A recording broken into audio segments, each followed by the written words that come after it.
मनुष्य का उत्सर्जन तंत्र का चित्र बनाना देख लीजिए आप। उत्सर्जन तंत्र पढ़ते हैं, बहुत सरल चित्र है। सबसे पहले आप दोनों तरफ वृक्क बनाएंगे। इधर वाला वृक्क थोड़ा सा आप नीचे बना सकते हैं,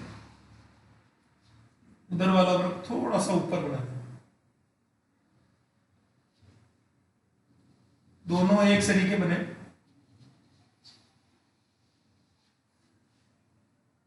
ठीक है। इसके बाद में ये दो तो वृक्क हो गए। किडनी जिसको कहते हैं, नीचे मूत्राशय बनाएंगे। मूत्राशय एक होता है, तो ये इस तरह से आप मूत्राशय बना लो। मूत्राशय नीचे मूत्र मार्ग में खुलता है। नर जनन तंत्र के अंदर ये मूत्राशय अपन ने बनाया था, जहां से मूत्र मार्ग और स्खलन वाहिनी को जोड़ा था। याद रहा होगा आपको। दोनों से मूत्रवाहिनी इसमें आई। मूत्रवाहिनी बनाने के लिए जब आप बनाते हो तो ऊपर से तो इसको पहली लाइन तो आप आराम से खींच लो। दूसरी लाइन खींचते समय ध्यान रखना कि ऊपर से थोड़ा सा चौड़ा भाग रहे, नीचे आते आते ये थोड़ा सा सकरा हो जाता है।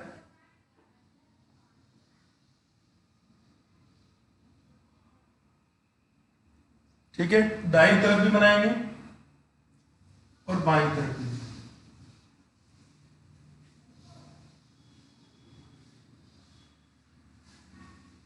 मूत्राशय, दायां वृक्क बायां वृक्क। ठीक है। इस साइड दायां भाग है, उस साइड बायां भाग। दोनों वृक्क के बीच में महाधमनी महाशिरा बना रहा हूं, है ना। एक महाधमनी ये बना दिया और एक महाशिरा ये बना दिया। महाधमनी महाशिरा इसलिए बोलते हैं कि शरीर के बीच में ये बड़ी सी होती है और फिर सारे अंगों में ये एक तो ब्लड सप्लाई करती है, एक ब्लड को कलेक्शन करती है ना। मैंने थोड़ा सा ऊपर बनाया इस बार। इसका कनेक्शन भी मैं इन दोनों से करूंगा और इसका कनेक्शन भी मैं इन दोनों से करूंगा। ठीक है। पहले मैंने इसका कनेक्शन जैसे ये कर दिया,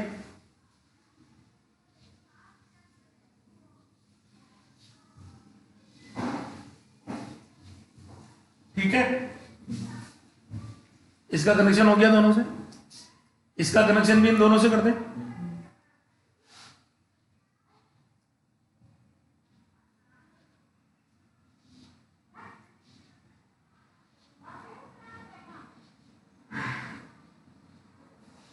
इसका कनेक्शन भी दोनों से हो गया, है ना।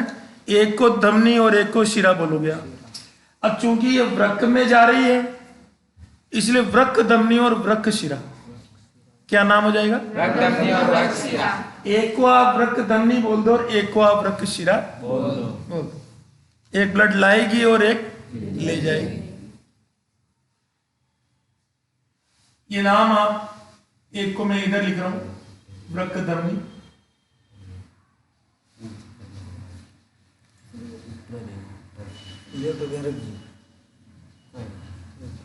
एक तो वृक्क धमनी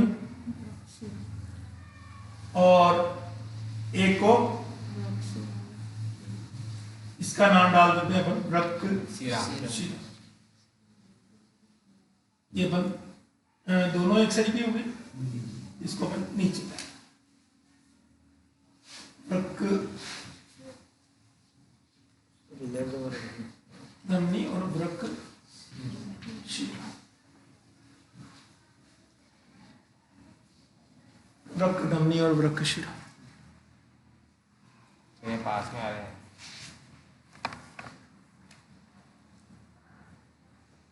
अब ये वृक्क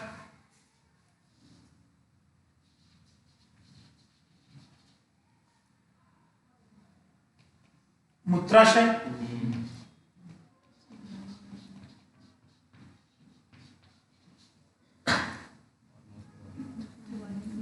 मूत्रवाहिनी,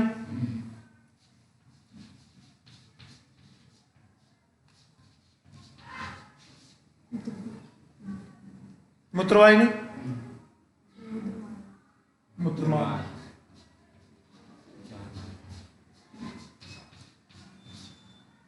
ये मूत्र।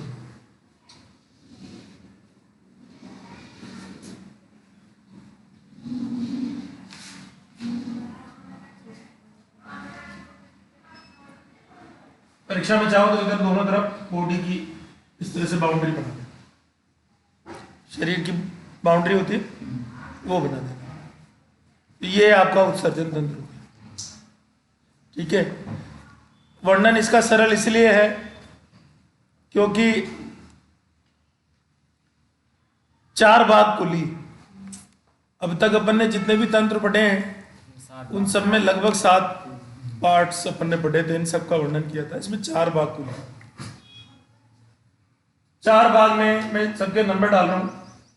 नंबर 1, पहला वर्णन आप करोगे वृक्क का। दूसरा मूत्रवाहिनियों का करोगे।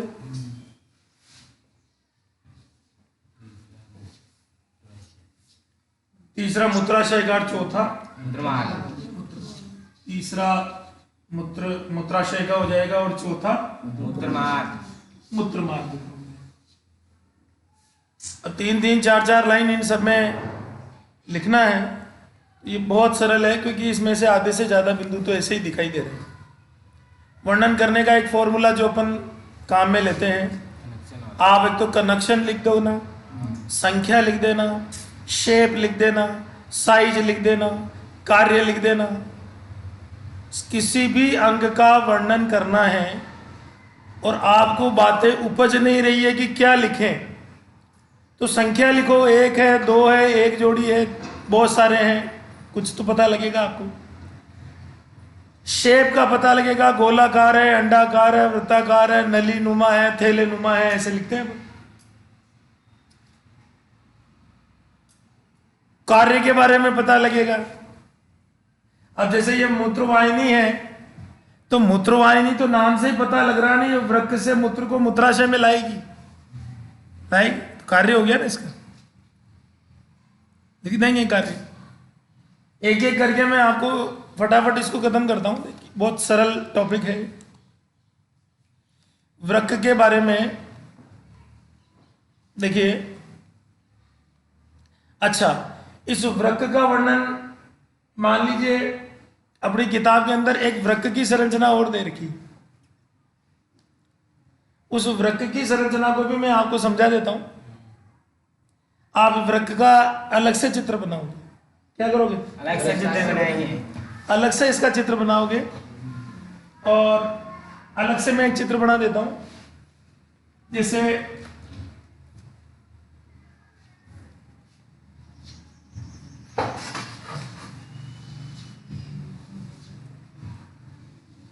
ये इस वृक्क का अलग से चित्र बना दिया। क्यों बना रहे हैं? वृक्क का अलग से पूछा जाता है तब भी हो जाएगा, और उत्सर्जन तंत्र के अंदर यदि आप वृक्क का वर्णन कर रहे हो और उसकी डिटेल भी आप अच्छी लिखना चाहते हो और आपके पास समय है, स्पीड है, तो वो बच्चा वहां पर भी अलग से वृक्क का चित्र बनाकर और इसकी डिटेल, इस वाले बिंदु को बड़ा कर सकता है। शॉर्ट में मैं इसकी 6-7 बिंदु बता देता हूं आपको। इसको आप बोलोगे ये तो वही है मूत्रवाहिनी, मूत्र नलिका भी कह सकते हैं, ठीक है? ये तो मूत्रवाहिनी हो गई। और इस जगह पे एक खांच होती है, इस जगह पे। आपको मालूम होगा तरबूजा जो होता है ना, तरबूजे के वहां पे वो जो डंठल होता है, वो डंठल जिस जगह से निकलता है वहां पे एक कप जैसी संरचना होती है। वहां थोड़ा सा पानी भर सकते हो, भर सकते हैं ना? वो जो जगह है, खाली जगह, उसी का ही नाम है। अंदर दसा हुआ होता है थोड़ा सा पोर्शन, तो इस पोर्शन का नाम दिया वृक्क श्रोणी। क्या नाम दिया? श्रोणी। मैं यहाँ पे शॉर्ट में नाम लिख रहा हूं, आप याद रखना। वृक्क श्रोणी, ठीक है। इसके दो, बाहर की तरफ इसके दो भाग होते हैं, ठीक। तरबूज का उदाहरण अपन ले सकते हैं कि उसमें वाइट वाला पोर्शन भी होता है, रेड वाला पोर्शन भी होता है ना। तो इसमें भी अपन कुछ इसी तरह से मान लेते हैं कि ये इस तरह से, तो इसमें पिरामिड्स जैसी संरचनाएं बनाना, मतलब इधर से चौड़ा इधर से सकना। तो ये वाला बाहर वाला भाग जो है ना, ये तो कहलाएगा वल्कुट, और इसके अंदर जो ये वाला भाग है ये कहलाएगा मध्यांश।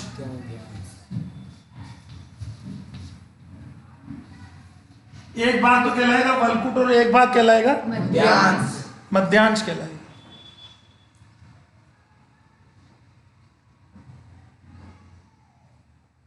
इसके अंदर लाखों की संख्या में नेफ्रॉन पाए जाते हैं, लाखों की संख्या में एक नेफ्रॉन कैसा होता है, इसके अंदर लाखों की संख्या में नेफ्रॉन पाए जाते हैं। तो एक नेफ्रॉन कैसा होता है, मैं यहां पे बना रहा हूं।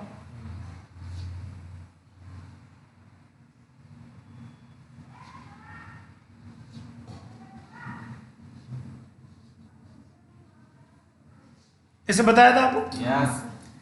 हेनले लूप पहले बनाएंगे,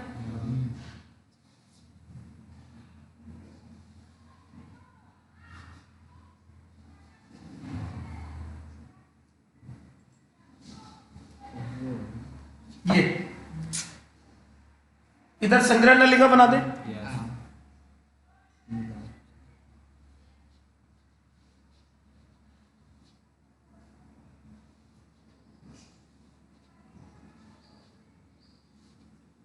ठीक है। इसके जो पास में नली होती है उसको समीपस्थ कुंडलित नलिका कहेंगे, इसके जो दूर होगी उसको दूरस्थ कुंडलित नलिका कहेंगे। दोनों के बीच में एनले लूप हो जाएगा, ये मोटाई एक जैसी। तो मैं यहां समीपस्थ कुंडलित नलिका बना रहा हूं।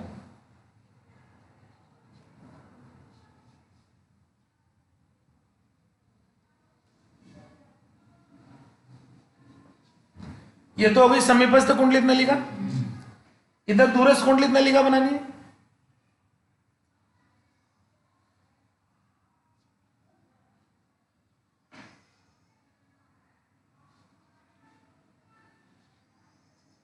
ये दूरस्थ कुंडलित नलिका।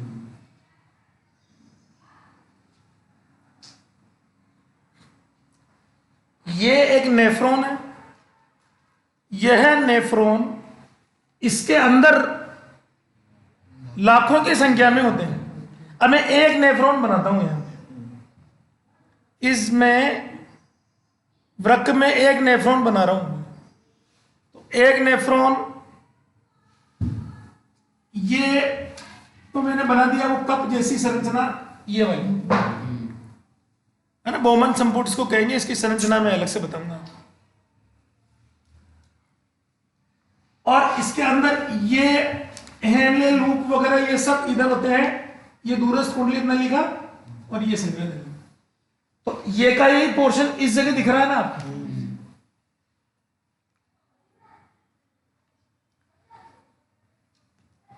अब अपन एक एक का वर्णन स्टार्ट करते हैं। आपको ये वृक्क की संरचना अपन ने ये बना दी।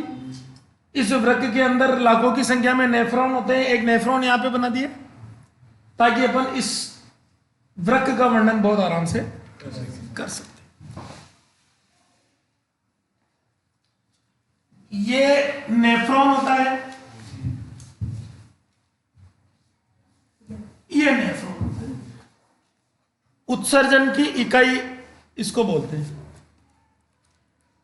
उत्सर्जन की इकाई सबसे छोटा भाग है ये। उत्सर्जन की संरचनात्मक एवं क्रियात्मक इकाई का नाम बताइए।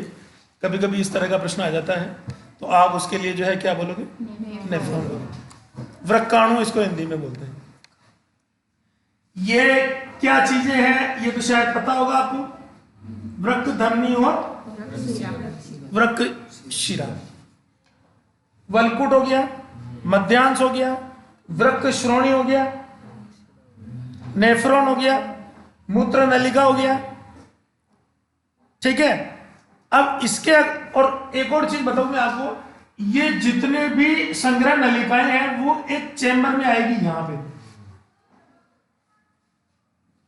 इस चेंबर में आएगी। इस चेंबर का एक नाम तो आपने दिया वृक्क श्रोणी, और इसके पीछे की तरफ एक नाम और दे देते हैं अपन, इसका नाम है हाइलम। हाइलम, इनमें अंतर समझना। जब लाखों की संख्या में नेफ्रॉन है तो ये नेफ्रॉन मूत्र बनाने का काम ही करेगा। जब ये मूत्र बनाने का काम करेगा तो सारा का सारा मूत्र इन संग्रह नलिकाओं के द्वारा यहां किसी एक चैम्बर में आएगा। उस चैम्बर को बोलते हैं हाइलम। वो हाइलम इस श्रोणी में खुलता है। वो ट्यूब की ट्यूब ही है, साइज है अलग अलग है, साइज केवल अलग अलग, साइज अलग है, बस और कुछ नहीं। तो अब वर्णन देखना। सबसे पहले अपन बात करते हैं वृक्क के बारे में।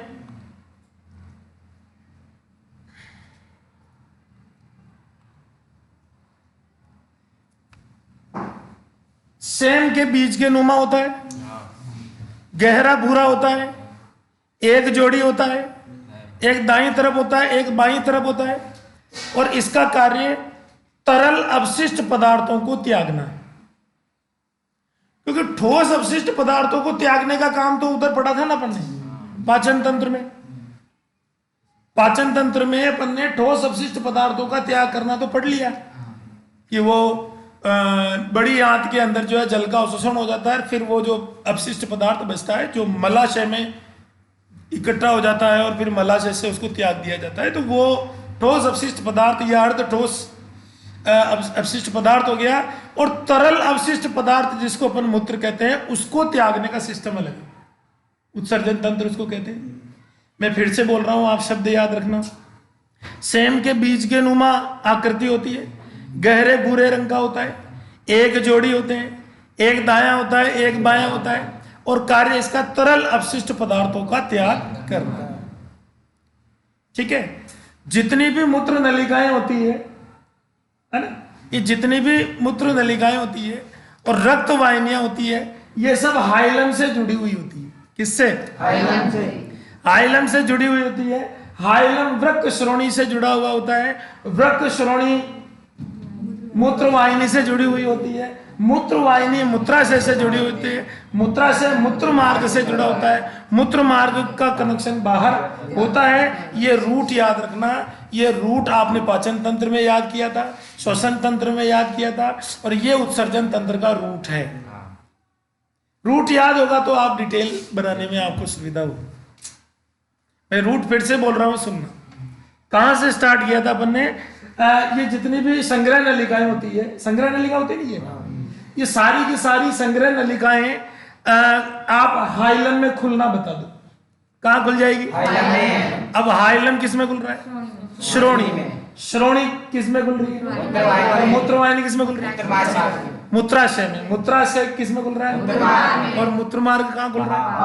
बाहर खुल। ये हो गया। इसके अलावा आप इसके अंदर अगर मैं काउंटिंग लिखूं, नंबर डालूं इसके वृक्क वाले चित्र के अंदर, तो हाइलम को मैं नंबर 1 दे रहा हूं। इधर की नंबरिंग अलग है, उधर की नंबरिंग अलग है ना। हाई इसको ऐसे रोमन संख्या में डाल देता हूं। ये नंबर 1 हाइलम नंबर 1 हो गया। नंबर 2 वृक्क श्रोणी को डाल देते हैं। नंबर 3 बताओ। नंबर 3 अपन डाल देते हैं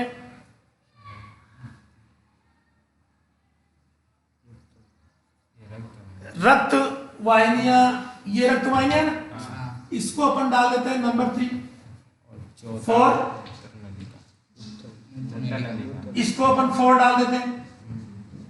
और बताओ 5 अपन ने डाल दिया वलपुट को, है ना। और ये मध्यांश को 6, मध्यांश को 6, और 7 किसको डाला? नेफ्रॉन को 7 डाला। देखो इधर, ये मैंने नंबरिंग क्यों करी? इसलिए करी कि अगर वृक्क के बारे में भी 7 लाइनें तो पता लग रही है ना आपको। होता है लगाना, ये होता है, फिर ये होता है, फिर ये होता है लगाना। वृक्क के बारे में 7 लाइनें बता दोगे? कर दोगे? एक बार मैं बोल रहा हूं, इस वृक्क को देखकर जो नजर आ रहा है शेप एंड साइज तो आप बोल ही देना। सेम के बीच की नुमा होता है, गहरा भूरा होता है, एक जोड़ी होता है, दाया और बाया वृक्क होता है, और कार्य इसका तरल अपशिष्ट पदार्थों का त्याग करना है। फिर आप वो मार्ग लिख देना पूरा बाहर तक का। वो मार्ग लिखने के बाद में भी 7 बिंदु आप और लिख सकते हो। अब वो 7 ही बिंदु पे मैंने जितने भी नाम है उस पर नंबरिंग डाल दिया, ताकि आपको केवल चित्र की प्रैक्टिस करनी है। जिस बच्चे की चित्र की प्रैक्टिस हो गई और जिस बच्चे ने नाम लिख रखे हैं वो डिटेल आराम से कर लेगा। अब आप कहीं से भी स्टार्ट करो, कोई जरूरी नहीं पहले ये लिखना और बाद में ये लिखना। नंबर 1 2 3 मैंने कुछ भी डाल दिया, आप कहीं से भी स्टार्ट करो। इसके अंदर मध्य भाग में एक आइलम होता है, यह आइलम श्रोणी में खुलता है। श्रोणी आगे जो है मूत्रवाहिनी में खुलती है। ये निपटा दिया। फिर आप बोलना कि इस वृक्क के बाहर की तरफ जो है 2 आवरण होते हैं, 2 भाग होते हैं। बाहर की तरफ वाले भाग को तो वलकुट कहते हैं, जो अंदर की तरफ होता है उसको मध्यांश कहते हैं। इसमें लाखों की संख्या में नेफ्रॉन पाए जाते हैं। यह नेफ्रॉन उत्सर्जन की इकाई है। इस लाइन को विशेष याद रखना, अलग से एक सिंगल क्वेश्चन भी पूछते हैं। शरीर की संरचनात्मक एवं क्रियात्मक इकाई को कोशिका कहते हैं, वैसे ही उत्सर्जन की संरचनात्मक एवं क्रियात्मक इकाई नेफ्रॉन, क्योंकि सबसे छोटा पोर्शन, सबसे छोटा तंत्र ये होता है जो काम करता है। ठीक है, तो ये नेफ्रॉन उत्सर्जन। ये चित्र बनाने का मतलब ये हुआ, आप ये भी लिख सकते हो कि इस नेफ्रॉन का हेनले लूप वाला भाग और संग्रह नलिका वाला भाग तो मध्यांश में होता है, वो तो भाग होता है मध्यांश में, जबकि इसके बोमन संपुट वाला भाग और दूरस्थ कुंडलित नलिका वाला भाग जो है वो वलकुट में होता है। वो केवल ये पोजीशन बताने के लिए ही ये चित्र बनाया है, और इनकी संख्या जो है लाखों की संख्या में होती है, लगभग 10 लाख ये होते हैं। तो अब आप मुझे बताओ कि केवल वृक्क का संरचना आती है तो इस चित्र को बनाकर अपन 6-7 लाइनें लिख सकते हैं ना? लिख लेंगे। अब केवल नेफ्रॉन की संरचना भी आ जाती है, जिसको अपन बाद में देखेंगे, है ना। केवल नेफ्रॉन की संरचना भी आती है, इसको भी मैं बताऊंगा आपको। पहले अपन उत्सर्जन तंत्र को कंप्लीट कर दें, क्योंकि अभी जो बिंदु अपना चल रहा है वो कौन सा चल रहा है? वृक्क। अब वृक्क के बाद में अपन बात करें दूसरे बिंदु की। पहला वृक्क खत्म है, दूसरा बिंदु मूत्रवाहिनियों की बात करें। अब मूत्रवाहिनियों की बात करें तो जो इसमें दिखाई दे रहा है, एक जोड़ी होती है, लंबी होती है, नली नुमा होती है, और फिर कनेक्शन और कार्य। आप बताएंगे, कनेक्शन बता दो और कार्य बता दो। तो कनेक्शन में क्या लिखोगे? एक सिरा तो इसका वृक्क से जुड़ा होता है, दूसरा सिरा इसका मूत्राशय से जुड़ा हुआ होता है, और फिर अगर ये जुड़ा हुआ होता है तो फिर कार्य तो आपको पता लग ही गया होगा। क्या कार्य? हाँ, इसका कार्य है वृक्क से मूत्र को मूत्राशय में पहुंचाना। ये इतना सा वर्णन 3-4 लाइनें खुली है। क्या बोला मैंने? एक जोड़ी होती है, नलीनुमा होती है, कनेक्शन बता दिया और कार्य बता दिया। कनेक्शन ऊपर किससे जुड़ी हुई है, नीचे किससे जुड़ी हुई है। उसके बाद में आगे चले, अगर आप बात है मूत्राशय की, तो वर्णन करने का पैटर्न अपन वही देखेंगे। एक होता है, थैलेनुमा होता है, इसका कार्य मूत्र एकत्रित करना होता है, और कनेक्शन ये है कि एक तरफ तो इसमें दोनों ओर की मूत्रवाहिनियां आकर खुलती है और नीचे यह मूत्रमार्ग में खुलता है, फिर कनेक्शन हो गया। समझ गए ना? इसका कनेक्शन आप लिख देना। ऊपर की तरफ ट्यूब नजर आ रही है, बोल दो कि भाई मूत्राशय में दोनों ओर की जो है मूत्रवाहिनियां खुलती है, और नीचे इसका संबंध मूत्र मार्ग से होता है। मूत्राशय एक होता है, नाम से ही पता लग रहा है इसका कार्य मूत्र को एकत्रित करना होता है। बहुत ज्यादा लंबा चौड़ा डालने की जरूरत नहीं है। अब आप मूत्र मार्ग बहुत इजी है, सेम उसी पैटर्न से काम करेंगे। यही नलीनुमा होता है, इसी का भी कनेक्शन लिख दो। ऊपर तो यह है मूत्राशय से संबंध है, नीचे इसका संबंध जो है जनन मूत्र नलिका से होता है, जिससे वो शिश्न द्वारा बाहर खुले। ठीक है, महिला में जो है वो मूत्र मार्ग के द्वारा बाहर खुल जाएगी। बस ये हो गया उत्सर्जन तंत्र। इसका मतलब ये हुआ कि सबसे बड़ा वर्णन इसमें वृक्क का ही है। उसके बाद में ये मूत्रवाहिनी, मूत्राशय और मूत्र मार्ग में तो 3-3, 4-4 लाइन खुली है, जिसमें ये आप संख्या बता रहे हो और कनेक्शन बता रहे हो और नली नुमार, थैले नुमार ऐसे कर रहे हो। ये हो जाएगा। सबसे बड़ा वर्णन किसका हुआ? वृक्क। जब वृक्क का वर्णन करोगे तो ये चित्र बना देना। इस चित्र के अंदर 5-6 नाम लिखोगे तो 5-6 बातें याद आ जाएगी। कर लोगे? ये हो जाएगा। अब अपन मैं आपको ये पढ़ा देता हूं। कभी कभी नेफ्रॉन के बारे में पूछते हैं, नेफ्रॉन के बारे में भी पूछते हैं। अब नेफ्रॉन के बारे में पूछते हैं तो इसका वर्णन करते हैं। इसके अंदर 2 तरह की नलियां बनाएंगे अपन। एक तो मैं थोड़ी सी मोटी बना रहा हूं, एक में थोड़ी सी पतली बना रहा हूं। एक तो मोटी बनाई और एक पतली बनाई। एक अभिवाही धमनी कहलाएगी, कौन सी कहलाएगी? अभिवाही। और एक कहलाएगी अपवाही। एक से तो ब्लड आएगा और एक से ब्लड। यहाँ पे केशिकाओं का, रुधिर केशिकाओं का गुच्छा होता है जिसे ग्लोमेरुलस कहते हैं। जगह कम में शॉर्ट नाम लिखूंगा, आप याद रखना। ये इस तरह से मैं बॉल जैसे बना देता हूं, इसको आप समझना ये ग्लोमेरुलस है। क्या है? ग्लोमेरुलस।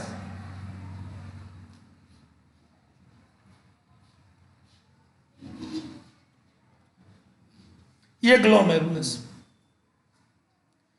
उसके बाद में ये भी नली है, ये भी नली है, ये भी नली। इसको नलिका ही कहते हैं, पूरी को ही नलिका कहते हैं। इस नलिका को 3 भागों में बांट देते हैं। इस नलिका को 3 भागों में बांट देते हैं। इसका नाम होगा समीपस्थ कुंडलिक नलिका, इसका नाम होगा दूरस्थ कुंडलिक नलिका, इसका नाम होगा हेनले। ठीक है? समीपस्थ कुंडलित नलिका, इसका नाम है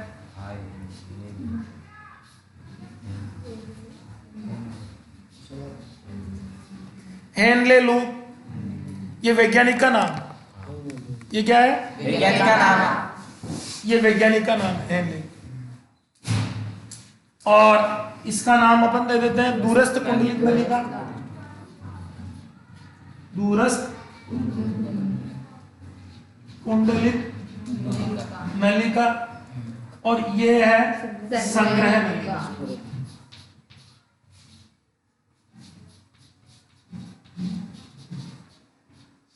ये जो सारी ये जो जगह है ये क्यों जुड़ी हुई है, जो आपको पता होगा, क्योंकि नेफ्रॉन तो मैं कह रहा हूं 10 लाख होते हैं।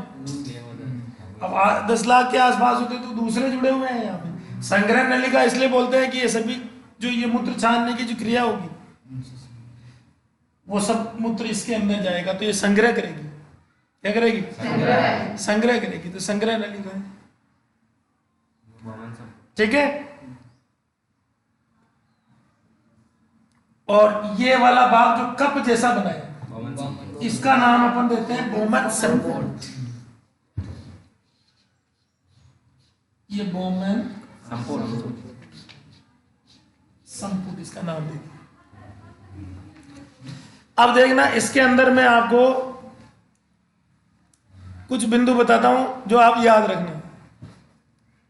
मानव के वृक्क में लाखों की संख्या में नेफ्रॉन होते हैं। यहां से आप बात स्टार्ट कर सकते हो, क्योंकि ये नेफ्रॉन होते तो वहां लाखों की संख्या में नेफ्रॉन होते हैं। नेफ्रॉन उत्सर्जन तंत्र की संरचनात्मक एवं क्रियात्मक इकाई। क्या बोलोगे? उत्सर्जन तंत्र की संरचनात्मक एवं क्रियात्मक इकाई है। प्रत्येक बोमन संपुट के 2 भाग होते हैं। एक तो अपन ने भाग कर दिया, इस कटोरे को अलग कर दिया, बोमन संपुट को अलग कर दिया, और बाकी के सारे भाग को नलिका बोल दिया। अलग अलग वर्णन भी कर सकते हो, जैसा आपको नजर आ रहा है वैसा भी कर सकते हो। अपनी किताब में इसको 2 भागों में बांट रखा है। ऊपर जो कटोरे नुमा जो भाग है, जिसको तो बोमन संपुट कह रहे हैं, और इसके नीचे वाले भाग को नली कह रहे हैं। फिर इस नली को अपन अलग अलग बांट देंगे। ठीक है? ये हो गया। और अब सबसे पहले अगर बोमन संपुट की बात करोगे, इसकी बात करते हैं, तो बोमन संपुट एक होता है, कप नुमा होता है। बोमन संपुट में केशिकाओं का गुच्छा पाया जाता है। इन केशिका के गुच्छे को ग्लोमेरुलस कहते हैं। ग्लोमेरुलस में 2 नलिकाएं आती है, एक को अभिवाही धमनी कहते हैं और एक को वृक्क शिरा कहते हैं, या अपवाही शिरा भी कह सकते हो। अभिवाही धमनी बोमन संपुट में अपशिष्ट रक्त लाती है, एक तो लाने वाली और एक ले जाने वाली।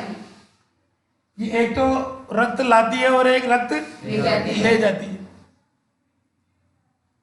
ये वृक्क शिरा जो होती है ये शुद्ध रुधिर ले जाती है। क्या ले जाती है? शुद्ध रुधिर। अब वृक्क नलिका की बात करेंगे, इसका मतलब बोमन संपुट में आपने इन दोनों नलिकाओं का नाम लिया और एक इस ग्लोमेरुलस का नाम लिया। बोमन संपुट में यही वर्णन करना है, ठीक है। बोमन संपुट में एक तो दोनों नलिकाओं का वर्णन कर देना और एक अंदर ग्लोमेरुलस है उसका नाम ले देना कि ये होता है। दोनों नलिकाओं के व्यास में अंतर बता देना। अब आपको बाद में पता लगेगा ये व्यास में अंतर अपन क्यों बता रहे हैं। नीचे वृक्क नलिका का वर्णन करोगे तो इसमें तो कुछ खास बात है ही नहीं, केवल नाम लेना है और बोलना उसके आगे ये होती है, उसके आगे ये होती है, उसके आगे होती है। तो बोमन संपुट के जो नीचे की तरफ होती है वह समीपस्थ कुंडलित नलिका होती है, ये वाली समीप होती है इसलिए इसको समीपस्थ कुंडलित नलिका कहते हैं। इसके बाद में हेनले लूप बना गया यू आकार का, ये वैज्ञानिक ने पता लगाया था, हेनले नामक वैज्ञानिक ने बताया था, इसलिए इसका नाम हेनले लूप है। उसके बाद में आगे दूरस्थ कुंडलित नलिका है, दूरस्थ कुंडलित नलिका संग्रह नलिका में खुल रही है। ये सब चीज चित्र के अंदर दिखाई दे रही है और बड़ी आसानी से चित्र को देखकर लिखा जा सकता है। अब बात करें अपन मूत्र निर्माण की, किसकी? मूत्र निर्माण। अगर मूत्र निर्माण की बात करोगे तो मूत्र निर्माण की क्रिया देखना समझना। ये संरचना खत्म हो गई, जब आप इसके बारे में लिखोगे इन चारों का नाम लिखोगे संरचना हो गई खत्म। 2 लाइनें एक्स्ट्रा जोड़ देना जो चित्र में दिखाई नहीं दे रही है। कौन सी? वृक्क संरचनात्मक एवं क्रियात्मक इकाई है उत्सर्जन तंत्र, ठीक है, structural and functional unit of excretory system. उत्सर्जन तंत्र की संरचनात्मक एवं क्रियात्मक इकाई का नाम नेफ्रॉन होता है। अब इसकी क्रिया प्रणाली समझना, चित्र से ही याद रह जाएगी। कहानी है, एक छोटी सी स्टोरी है, वो स्टोरी याद रखना, आपको पता लग जाएगा कि ये एक नेफ्रॉन कैसे काम करता है। और ये एक नेफ्रॉन अगर इस तरह से काम करता है तो अगर लाखों नेफ्रॉन इसके अंदर वो का वही काम करेंगे तो कैसे मूत्र इकट्ठा होकर सारा का सारा ही किस में आ जाएगा? इस मूत्रवाहिनी में किस प्रकार से आ जाएगा और फिर वो आगे मूत्राशय में मूत्र मार्ग से होता हुआ बाहर कैसे जाएगा। तो इसके अंदर मूत्र कैसे आएगा जो सुनना, ठीक है। सबसे पहले रक्त वृक्क में आता है। आप इस चित्र से भी देख सकते हो और आप इस चित्र से भी देख सकते हो, क्योंकि वृक्क धमनी वृक्क शिरा एक ब्लड इसमें लाती, तो सबसे पहले स्टार्टिंग कहां से करोगे? वृक्क में रुधिर आता है, आएगा ही सही। क्यों आएगा? तरल अपशिष्ट पदार्थ वहां फिल्टर हो जाए इसलिए आएगा। तरल अपशिष्ट पदार्थ उस रक्त में होता है जिसे अलग करना है, अलग करने का काम ये करेगा वृक्क, ठीक है। अब स्टार्टिंग मैंने कहां से करी याद रखना आप। स्टार्टिंग में कर रहा हूं, वृक्क होता है और इसके अंदर सबसे पहले रुधिर प्रवेश करता है। वृक्क धमनी के द्वारा रुधिर प्रवेश करता है। किसके द्वारा? वृक्क धमनी के द्वारा। धमनी लाती है, शिरा ले जाती है, ठीक है। उसके बाद में ये रक्त कहां आ रहा है? बोमन संपुट में। कहां आ रहा है? बोमन संपुट में। बोमन संपुट के अंदर तो ग्लोमेरुलस है, इसका मतलब ग्लोमेरुलस में आ रहा है। कहां आ रहा है? ग्लोमेरुलस में। यहां आप लिखना कि जिस नली से ब्लड आ रहा है उसका व्यास तो ज्यादा है और एक और जिससे जाता है उसका व्यास कम है। तो यहां पर इस वजह से दाब पैदा होता है, प्रेशर, यहां पर दाब पैदा होता है। अब यहां पर दाब उत्पन्न होने की वजह से छनने की क्रिया प्रारंभ होती है। दाब उत्पन्न होने से छनने की क्रिया प्रारंभ होती है। और रक्त इस बहुमंड संपुट के नीचे वाले किनारे पर छोटे छोटे से रंध्र पाए जाते हैं, अत्यंत सूक्ष्म रंध्र पाए जाते हैं, जैसे चाय छानते हो ना, उसी तरह से इसमें भी छिद्र पाए जाते हैं। तो यह छनने की क्रिया होती है। अब ये छनना एक सामान्य क्रिया नहीं है, ये विशेष क्रिया होती है। यहाँ उपयोगी पदार्थ अलग हो जाते हैं और अनुपयोगी पदार्थ अलग हो जाते हैं, मेरी बात याद रखना। उपयोगी पदार्थ अलग हो जाते हैं और अनुपयोगी पदार्थ अलग हो जाते हैं। अनुपयोगी पदार्थ अलग हो जाते हैं। अब उपयोगी पदार्थ कौन से हैं, अनुपयोगी पदार्थ कौन से हैं, थोड़ा सा आप याद रख लेना, ताकि आप ये लिख पाओगे कि अनुपयोगी पदार्थ तो नीचे आ जाते हैं, छन जाते हैं, क्योंकि उनको तो बाहर निकालना है। और उपयोगी पदार्थ शरीर अपने काम में वापस लेने के लिए, यह नली जो पतली वाली नली है, वृक्कशिरा बोल रहे हैं इसको, यह वृक्कशिरा उन उपयोगी पदार्थों को वापस शरीर में पहुंचा देती है। हमारा शरीर काम की चीज को शरीर से बाहर नहीं जाने देता है। ये समझ में आया होगा आपको, ठीक है ना। तो यहां छनने की क्रिया होती है। अब मैं आपको नाम बताता हूं जो छन जाते हैं, जिनको बाहर निकालना है, वो तो यूरिया, क्या है, यूरिया। और जो शरीर में ही रखना है और जो नहीं छनते, मतलब ऊपर ही रह जाते हैं, उसमें है ग्लूकोज। ग्लूकोज क्या है, ग्लूकोज। ग्लूकोज है, लवण है और एमिनो अम्ल है। एमिनो अम्ल से प्रोटीन बनता है। तो प्रोटीन और एमिनो अम्ल तो हमारे शरीर की काम की चीजें हैं। ग्लूकोज भी हमारे शरीर में काम की चीज, पौष्टिक पदार्थ होते हैं।